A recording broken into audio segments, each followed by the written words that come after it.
Hello friends, welcome to my new video. आज हम सीखेंगे कि हम किस तरह ज़ोरेन ओएस ऑपरेटिंग सिस्टम को विंडोज़ 11 में इंस्टॉल कर सकते हैं। ज़ोरेन ओएस एक यूज़र फ्रेंडली ऑपरेटिंग सिस्टम है, जैसे कि विंडोज़ 11 और विंडोज़ 10। बिल्कुल ये विंडोज़ 11 और विंडोज़ 10 की तरह दिखने वाला एक ऑपरेटिंग सिस्टम है। आज हम ज़ोरेन ओएस ऑपरेटिंग सिस्टम को विंडोज़ 11 में वर्चुअल बॉक्स के ज़रिए इंस्टॉल करेंगे। अगर आपके कंप्यूटर में वर्चुअल बॉक्स नहीं है तो आप सबसे पहले वर्चुअल बॉक्स को इंस्टॉल कर लें। आप कोई भी वेब ब्राउज़र ओपन करें और सर्च बार में आप टाइप करें वर्चुअल बॉक्स।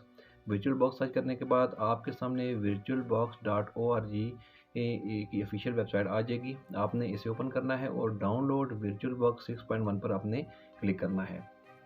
जैसे ही आप इसे ओपन करेंगे तो आपके सामने विंडोज़ होस्ट का ऑप्शन आएगा। आपने यहाँ से अपनी विंडोज़ ऑपरेटिंग सिस्टम के लिए वर्चुअल बॉक्स को डाउनलोड कर लेना है। मैंने ऑलरेडी इसको डाउनलोड किया हुआ है, इसलिए मैं सबसे पहले वर्चुअल बॉक्स को डाउनलोड फ़ोल्डर में जाकर इसे इंस्टॉल करूँगा।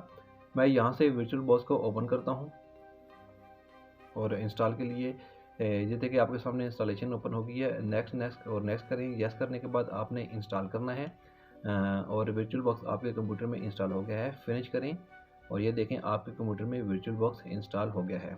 अब हम ज़ोरेन ओएस ऑपरेटिंग सिस्टम को डाउनलोड करने का तरीका सीखेंगे। आप वेब ब्राउज़र ओपन करें और सर्च बार में आप टाइप करें ज़ोरेन ओएस। सर्च करने के बाद आपके सामने ज़ोरेन.com की एक वेबसाइट ओपन हो जाएगी। आपने इसे ओपन करना है और आपके सामने ज़ोरेन ओएस की ऑफिशियल वेबसाइट ओपन हो गई है। सबसे ऊपर डाउनलोड वाले ऑप्शन पर आपने जाना है और इसके बाद थोड़ा नीचे जाकर आप ज़ोरेन ओएस 16 को डाउनलोड करना है। यहाँ से डाउनलोड फ्री पे आपने क्लिक करना है और यहाँ पर आपने अपनी कोई भी एक ईमेल देनी है जिसके ज़रिए आप इसको डाउनलोड करेंगे। आप यहाँ से ईमेल देने के बाद आपने सब्सक्रिप्शन एंड डाउनलोड पे क्लिक करना है और ईमेल को आपने ओपन कर लेना है। ईमेल पे आपको एक डाउनलोड लिंक दिया जाएगा, उस लिंक के ज़रिए ही आप ज़ोरेन ओएस को डाउनलोड कर सकेंगे। यहाँ से आप कन्फर्म सब्सक्रिप्शन एंड डाउनलोड पे क्लिक करके आप इसको डाउनलोड कर सकते हैं।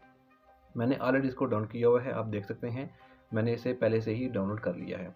अब हम वर्चुअल बॉक्स को ओपन करते हैं और सबसे पहले हम वर्चुअल बॉक्स में एक न्यू का बटन दिया गया है, हम इस पे जाते हैं और जहाँ इसका नाम रखते हैं ज़ोरेन ओएस। और यहाँ नाम देने के बाद नीचे हम सबसे पहले इसको नेक्स्ट करेंगे। नेक्स्ट करने के बाद ये आपसे पूछ रहा है कि आपने कितनी जीबी रैम देनी है। मैं इसको 2 GB 2 GB रैम में इसको यहाँ पे देता हूँ और यहाँ पर क्रिएट वर्चुअल हार्ड डिस्क पर नाउ पर क्लिक करके क्रिएट करता हूँ और यहाँ से मैं फिर नेक्स्ट करता हूँ और यहाँ पर डायनामिक एलोकेटेड पे ही रहने देता हूँ।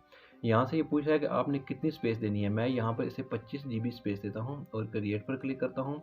इसके बाद हमने इसकी सेटिंग में जाना है। सेटिंग में जाने के बाद आपने एडवांस में जाना है और यहाँ से आपने सबसे नीचे वाले दोनों ऑप्शंस को सिलेक्ट कर लेना है। इसके बाद आपने सिस्टम में जाना है और प्रोसेसर में जाकर आपने यहाँ पर एक सीपीयू सिलेक्ट है, आपने यहाँ पर 2 करने हैं।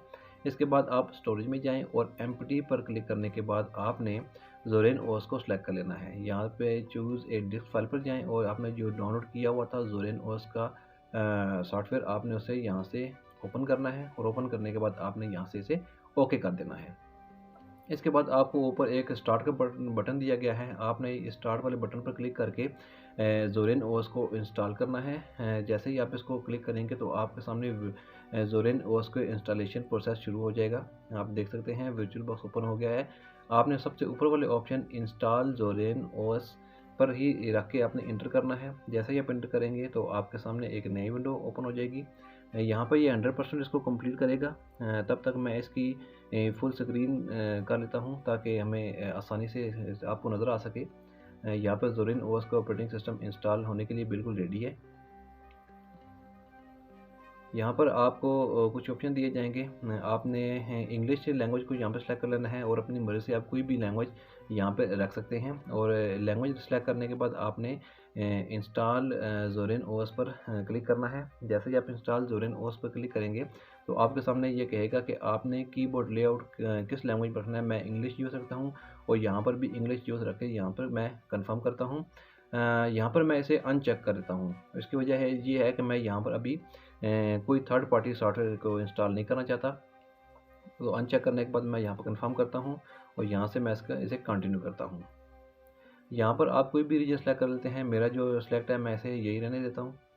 कंफर्म करने के बाद आपके सामने यहाँ पर कुछ ऑप्शन दिया जाएगा। यहाँ पर आप अपने कंप्यूटर का नाम रख सकते हैं, जैसे मैं अपने चैनल का नाम रखता हूँ, और नीचे आपने यहाँ पर दोनों जगह पर पासवर्ड देना है। ये वो पासवर्ड है जो आपको लॉगिन करते वक्त आपने देना होगा। पासवर्ड देने के बाद मैं नीचे दोबारा से इसको कंफर्म करता हूँ। कंफर्म करने के बाद यहाँ पर कुछ फाइल्स कॉपी होगी, यहाँ पर आपके 5 से 10 मिनट लग सकते हैं, इसलिए मैं वीडियो को यहाँ पर फास्ट फॉरवर्ड कर रहा हूँ। तो मैं यहाँ पर वीडियो को फास्ट फॉरवर्ड करता हूँ।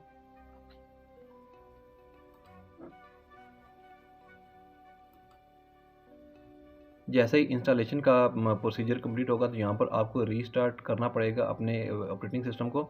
आपने जैसे ही इसको रीस्टार्ट पर क्लिक करेंगे तो यहाँ पर आपने एक बंदा इंटर प्रेस करना है, और इसके बाद आपका ज़ोरिन ओएस ऑपरेटिंग सिस्टम दोबारा से ऑन हो जाएगा।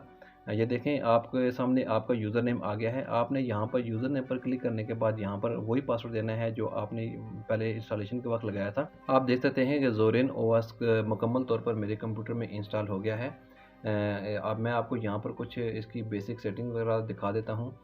जैसे कि ये इसका लॉन्च पैड है, और मैं सबसे पहले इसकी डिस्प्ले सेटिंग कर लेता हूँ, क्योंकि ये मेरी स्क्रीन पर बहुत छोटा नज़र आ रहा है। इसलिए आप अपनी स्क्रीन के लिहाज से जैसा आपका मॉनिटर है, आपकी एलईडी है, आप उसी लिहाज से उसके मुताबिक आप इसको एडजस्ट कर सकते हैं। यहाँ पर मैं 16:9 करता हूँ, और आप देख सकते हैं कि मेरे कंप्यूटर पर इसकी फुल स्क्रीन अभी इशू हो गई है।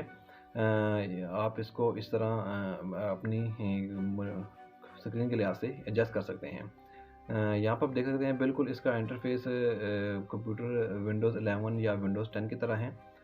यहाँ पर मैं आपको इसकी कुछ बेसिक चीज़ें दिखा देता हूँ, टूल्स वगैरह, सॉफ्टवेयर वगैरह। यहाँ पर आपने यूज़र प्रोफाइल पर जाकर भी इसकी सेटिंग देख सकते हैं। आप यहाँ से नेटवर्क ब्लूटूथ को चेक कर सकते हैं। बैकग्राउंड आप अपनी मर्ज़ी का कोई भी यहाँ से चेंज कर सकते हैं। जैसे मैं भी एक बैकग्राउंड लगा देता हूँ। नोटिफिकेशन एरिया, ये कुछ एप्लीकेशन है जो पहले से आपको इंस्टॉल मिलेगी। डिस्प्ले एरिया वही जो मैंने भी आपको पहले बताया है, और ये इसको कुछ बेसिक सेटिंग्स है जो आप इसको कर सकते हैं। यहाँ पर हमें एक ब्राउज़र दिया गया है फायरफॉक्स। हम इसमें कुछ भी सर्च करके चेक कर लेते हैं। जैसे कि मैं अमेज़न को सर्च करता हूँ।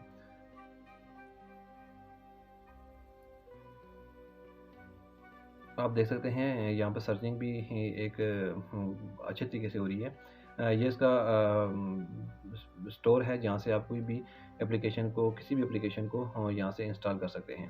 फ़िलहाल मैं यहाँ पे कोई एप्लीकेशन इंस्टॉल नहीं कर रहा, बस जस्ट आपको दिखाने के लिए मैं ऐसा किया। डाउनलोड फ़ोल्डर को माई कंप्यूटर, और जिस तरह के आपको पता है कि इसमें होता है, यहाँ पर ये स्टार्ट बटन है। यहाँ पर कुछ बेसिक सेटिंग आप यहाँ से भी ओपन कर सकते हैं। आप यहाँ से इसको शट डाउन कर सकते हैं, लॉग आउट कर सकते हैं, पावर ऑफ कर सकते हैं। मैं यहाँ से आपको पावर ऑफ करके दिखाता हूँ। जैसे कि मैंने ये पावर ऑफ पर क्लिक किया, और ये देखिए कि मेरा Zorin OS operating system power off हो गया है। बहुत शुक्रिया आपको मेरी वीडियो देखने का। मज़ीद इस तरह की वीडियोज़ के लिए आप मेरे चैनल को सब्सक्राइब करें। Thank you.